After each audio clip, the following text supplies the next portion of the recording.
आगे बढ़ाना, ये भारतीय जनता पार्टी का लक्ष्य है।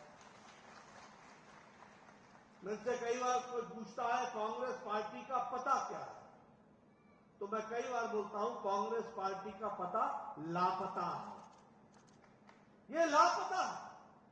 इनके राज में बिजली लापता, सड़क लापता, पानी लापता, विकास लापता, सब कुछ लापता। एक ही चीज का पता है और वह है भ्रष्टाचार। जहां जाते हैं वहां भ्रष्टाचार करते हैं। भारतीय जनता पार्टी जहां कांग्रेस एक तरफ अंधेरा लाती है, तो भारतीय जनता पार्टी उजाला योजना से और सौभाग्य योजना से आपको अंधकार से दूर करती है। इस बात को हमको समझना होगा। कांग्रेस पार्टी जहां 9 लाख गरीबों को आवास योजना आपसे छीनती है, वहीं मोदी जी आपको 14 लाख से ज्यादा आवास योजना में मकान देकर के पक्का मकान देने का काम करते हैं। ये भी हमको ध्यान में रखना है।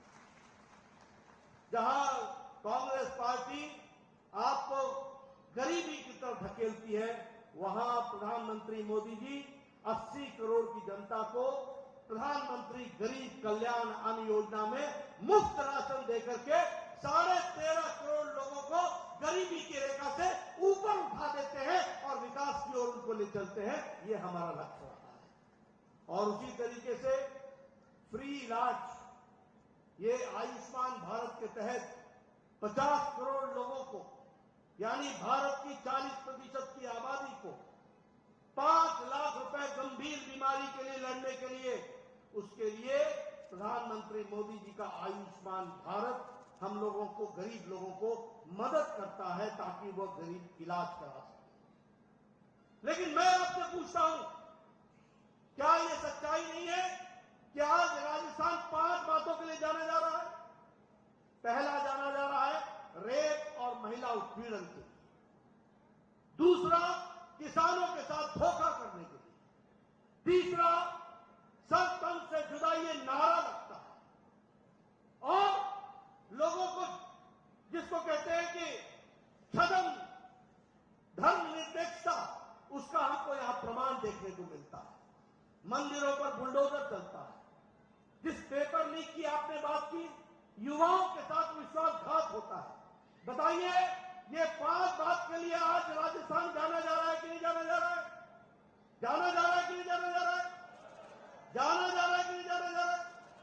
बताइए, ऐसी सरकार को रहने का अधिकार है क्या? परिवर्तन लाओगे? परिवर्तन आएगा? राजेंद्र मीना जयपुर पहुंचेगा?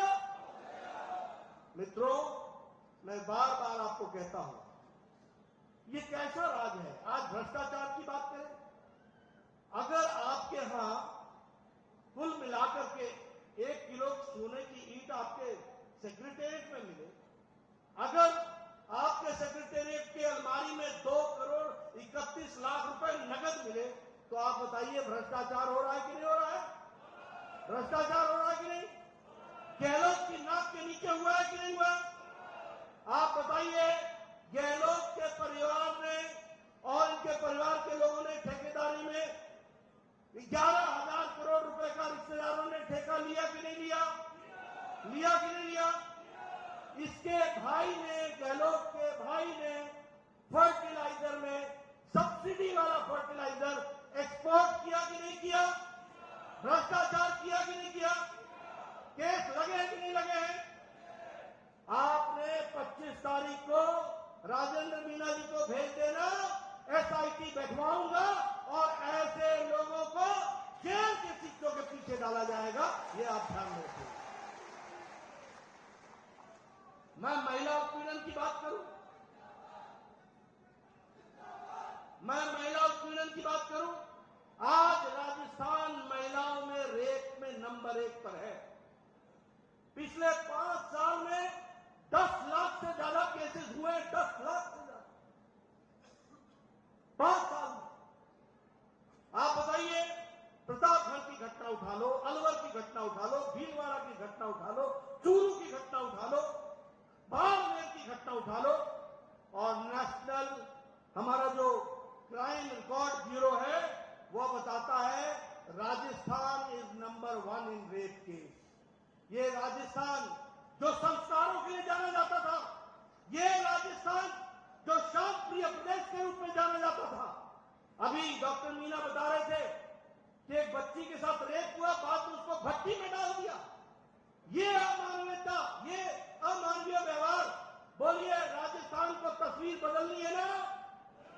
बदलनी है ना?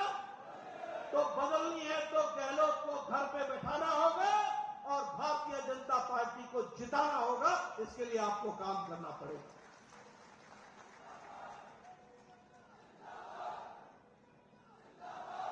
मित्रों, अगर मैं घोटालों की कहानी सुनाऊं आपसे, जैसे मैंने कहा कि अशोक गहलोत के रिश्तेदार तो इन्वॉल्व है ही, लेकिन वृद्धावस्था पेंशन योजना में भी 450 करोड़ रुपए का घोटाला कर गए, यानी बुजुर्गों को भी नहीं छोड़ा, बुजुर्गों को भी नहीं छोड़ा।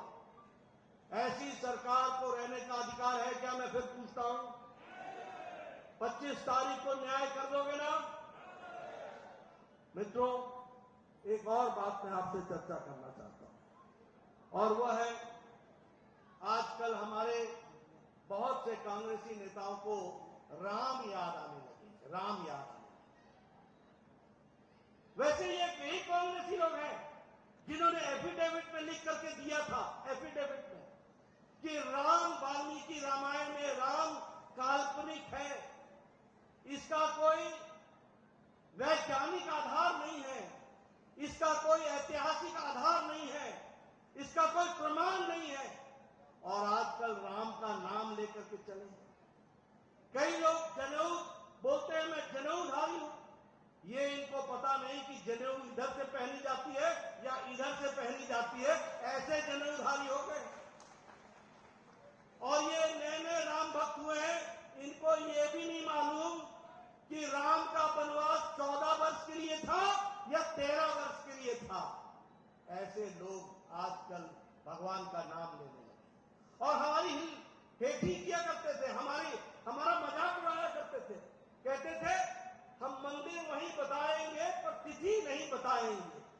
अब मैं उनको बोलता हूं, हम मंदिर वहीं बनाएंगे, 22 जून को आपने 22 जनवरी को आप भी आएंगे, ये आपको याद रखना चाहिए। ये परिस्थिति। इसलिए मित्रों, कांग्रेस से सावधान। ये लोग आज हरियाली आंसू भी बहाते हैं, आपके बड़ी बड़ी लुभावनी बातें करेंगे, बड़े बड़े आपके सामने तस्वीरें खींचेंगे। आप बताइए, आपसे कहा था कि नहीं कहा था कि किसानों का कर्जा माफ होगा? कहा था कि नहीं कहा था? 19,400 से ज्यादा किसानों की जमीनें कुर्क हुई हैं।